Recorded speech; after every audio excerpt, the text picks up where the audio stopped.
જાદુ. મિન્ટુ એના મામા વિવેક સાથે અમદાવાદથી જૂનાગઢ આવેલી એસટી બસમાંથી ઉતરે છે. માત્ર 6 વર્ષનો મિન્ટુ ઉદાસ ચહેરે આસપાસની નવી દુનિયા જોઈ થોડો ગભરાય છે અને મામાનો હાથ જોરથી પકડી રાખે છે. મામાના એક હાથમાં બેગ છે અને બીજો હાથ મિન્ટુના હાથમાં છે. બોલો સાહેબ, ક્યાં જવું છે? એક રિક્ષાવાળા વિવેકને પૂછ્યું. મારે જ્યોતિ અનાથ આશ્રમ જવું છે, વિવેકે જવાબ આપ્યો. એ તો તળેટીમાં છે, ચાલો બેસી જાઓ, 250 રૂપિયા થશે.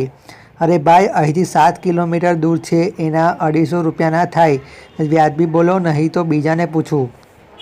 વિવેકે રિક્ષાવાળા સાથે ભાવમાં રજકચ કરી છેલ્લે 100 રૂપિયા નક્કી કર્યા. વિવેક અને મિન્ટુ રિક્ષામાં બેસી આશ્રમમાં પહોંચ્યા.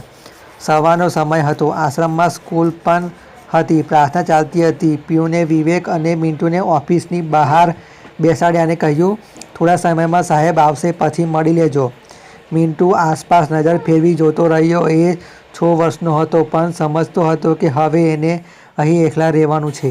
વિવેકે એને પાણી અને બિસ્કિટ ખાવા આપ્યા પણ મિન્ટુ એ બંને માટે મોં હલાવી ના પાડી. વિવેક પણ ખૂબ ચિંતામાં હતો. એ મિન્ટુને અનાથ આશ્રમમાં મૂકવા ન હતો માગતો પણ એની પાસે બીજો કોઈ વિકલ્પ હતો નહીં. એને પણ આ વાતનું દુઃખ થઈ રહ્યું હતું કે આટલા નાના બાળકને આશ્રમમાં મૂકવું પડશે. પ્રાર્થના પૂરી થયા પછી બધા છોકરાઓ પોતપોતાના ક્લાસમાં ગયા.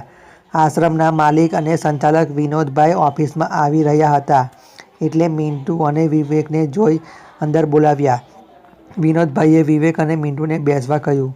મારું નામ વિનોદ છે, હું આશ્રમનો સંચાલક છું. તમે શા માટે આવ્યા છો? વિવેકે ખિસ્સામાંથી એક પત્ર કાઢી વિનોદભાઈને આપ્યો. વિનોદભાઈ એ પત્ર શાંતિથી વાંચ્યો. કુંદનભાઈ મારા સારા મિત્ર છે. આમ તો અહીં જગ્યા ઓછી છે પણ એમને કહ્યું છે તો વ્યવસ્થા થઈ જશે. મને બાળક વિશે પૂરી વાત કરો, પછી નક્કી કરીએ કે શું થઈ શકે. વિનોદભાઈએ પત્ર વાંચી પૂરી જાણકારી આપવા કહ્યું. સાહેબ, આ મિન્ટુ છે. એનું નામ મયંક છે પણ અમે બધા એને લાડથી મિન્ટુ કહીને જ બોલાવીએ છીએ. મારી મોટી બહેનનો દીકરો છે. એની છેલ્લી નિશાની. મારું નામ વિવેક છે. હું મુંબઈ રહું છું. ફિલ્મ લાઇનમાં સ્પોટ બોય તરીકે કામ કરું છું. મારું પોતાનું રહેવાનું કોઈ ઘર નથી. મારા લગ્ન પણ થયા નથી એટલે આને મારી સાથે રાખવાનું શક્ય નથી. આ હજી ખૂબ નાનો છે અને હું તો શૂટિંગના કામમાં મહિનાઓ સુધી બહાર ગામ રહું છું. વિવેકે છોકરાઓને આશ્રમમાં મૂકવાનું કારણ સમજાવવાનો પ્રયત્ન કર્યો. વિનોદભાઈએ બેલ મારીને પ્યુનને બોલાવ્યો. એમણે મિન્ટુને ચીમન કાકા પાસે લઈ જવા જણાવ્યું અને નાસ્તો અને દૂધ આપવા કહ્યું. મિન્ટુ જવા નહોતો માગતો પણ મામાએ કહ્યું એટલે એ પ્યુન સાથે બહાર ગયો. એના મા બાપને શું થયું? પૂરી વાત જણાવો. મિન્ટુના બહાર જતાં વિનોદભાઈએ વિવેકને પ્રશ્ન કર્યો. સાહેબ, મારી બહેને 7 વર્ષ પહેલાં લગ્ન કર્યા હતા. અરવલ્લી જિલ્લામાં ઈસરી કરીને ગામ છે. ત્યાં મારા જીજાજી નોકરી કરતા અને ત્યાં જ ભાડે રહેતા હતા.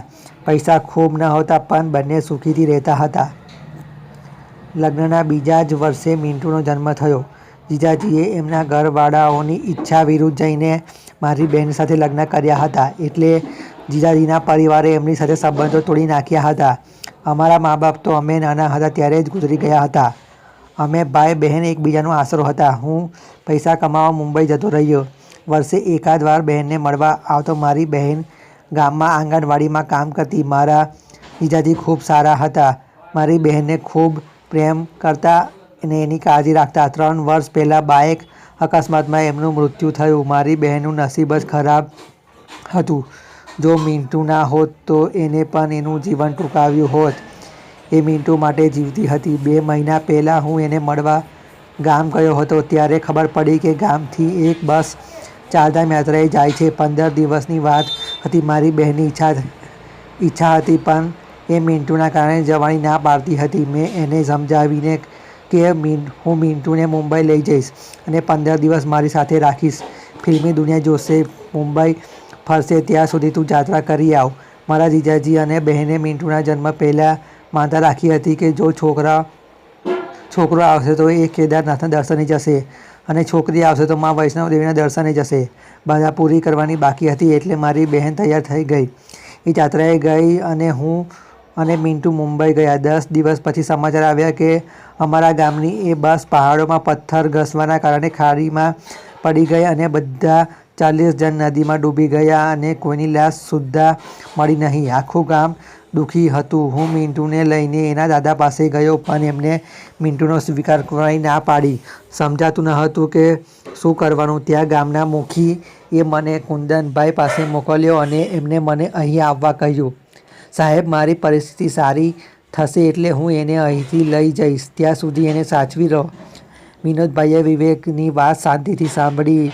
એમને પણ નસીબનો આવો ખેલ જાણી દુઃખ થયું. ચાલો હું તમને આશ્રમ બતાવી દઉં.